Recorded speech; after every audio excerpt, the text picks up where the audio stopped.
श्री सीतारामचंद्राभ्यां नमः। श्रीमद् वाल्मीकि रामायण महात्म्य। चौथा अध्याय। चैत्र मास में रामायण के पठन और श्रवण का महात्म्य।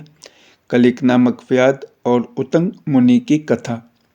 नारद जी कहते हैं, महर्षियों, अब मैं रामायण के पाठ और श्रवण के लिए उपयोगी दूसरे मास का वर्णन करता हूँ। एकाग्रचित होकर सुनो। रामायण का महात्म्य समस्त पापों को हर लेने वाला, पुण्यजनक तथा संपूर्ण दुखों का निवारण करने वाला है।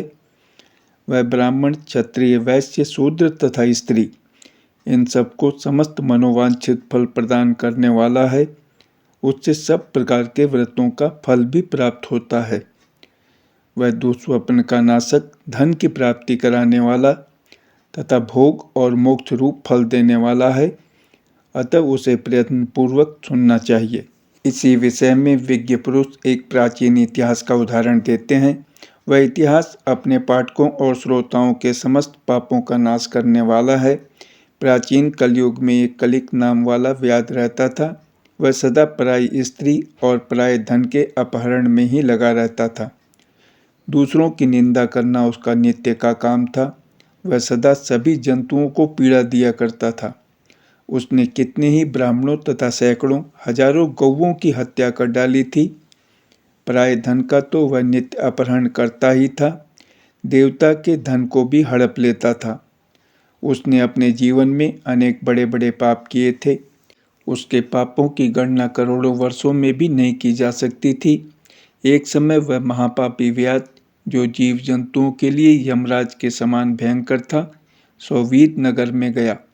वह नगर सब प्रकार के वैभव से संपन्न, वस्त्राभूषणों से विभूषित, युवतियों द्वारा सुशोभित, स्वच्छ जल वाले सरोवरों से अलंकृत तथा भांति भांति की दुकानों से सुसज्जित था। देवनगर के समान उसकी शोभा हो रही थी। व्याध उस नगर में गया। सौवीर नगर के उपवन में भगवान केशव का बड़ा सुंदर मंदिर था, जो सोने के अनेकानेक कलशों से ढका हुआ था। उसे देखकर व्याध को बड़ी प्रसन्नता हुई। उसने यह निश्चय कर लिया कि मैं यहाँ से बहुत सा स्वर्ण चुरा कर ले चलूँगा।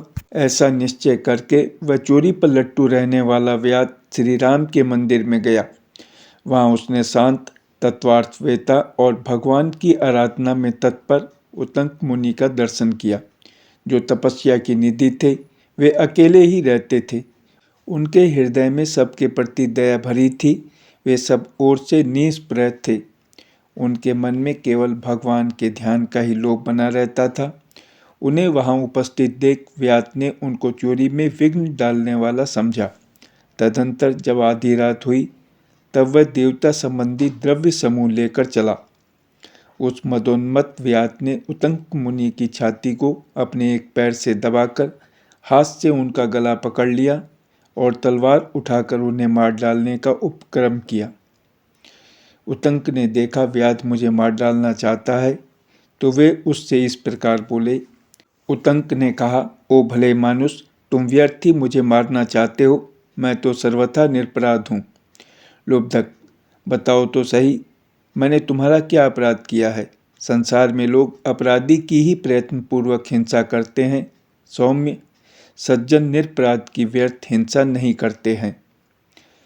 शांतचित्त साधु पुरुष अपने विरोधी तथा मूर्ख मनुष्यों में भी सद्गुणों की स्थिति देखकर उनके साथ विरोध नहीं रखते हैं। जो मनुष्य बारंबार दूसरों की गाली सुनकर भी क्षमाशील बना रहता है, वह उत्तम कहलाता है। उसे भगवान विष्णु का अत्यंत प्रियजन बताया गया है। दूसरों के हित साधन में लगे रहने वाले साधुजन किसी के द्वारा अपने विनाश का समय उपस्थित होने पर भी उसके साथ वैर नहीं करते। चंदन का वृक्ष अपने को काटने पर भी कुठार की धार को सुवासित ही करता है। अहो, विधाता बड़ा बलवान है। वह लोगों को नाना प्रकार से कष्ट देता रहता है। जो सब प्रकार के संग से रहित हैं, उसे भी दुरात्मा मनुष्य सताया करते हैं।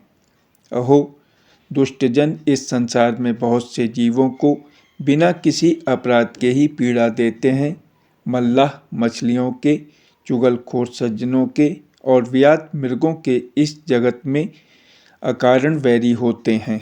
अहो, माया बड़ी प्रबल है, यह संपूर्ण जगत को मोह में डाल देती है तथा स्त्री, पुत्र और मित्र आदि के द्वारा सबको सब प्रकार के दुखों से संयुक्त कर देती है।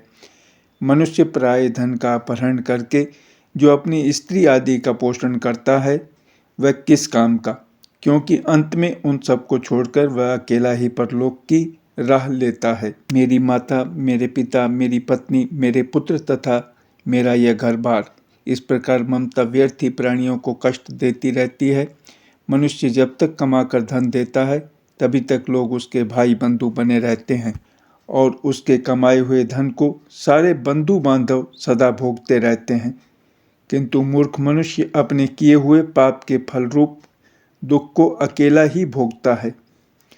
उतंक मुनि जब इस प्रकार कह रहे थे तब उनकी बातों पर विचार करके कलिक नामक व्याध भय से व्याकुल हो उठा और हाथ जोड़कर बारंबार कहने लगा, प्रभु मेरे अपराध को क्षमा कीजिए।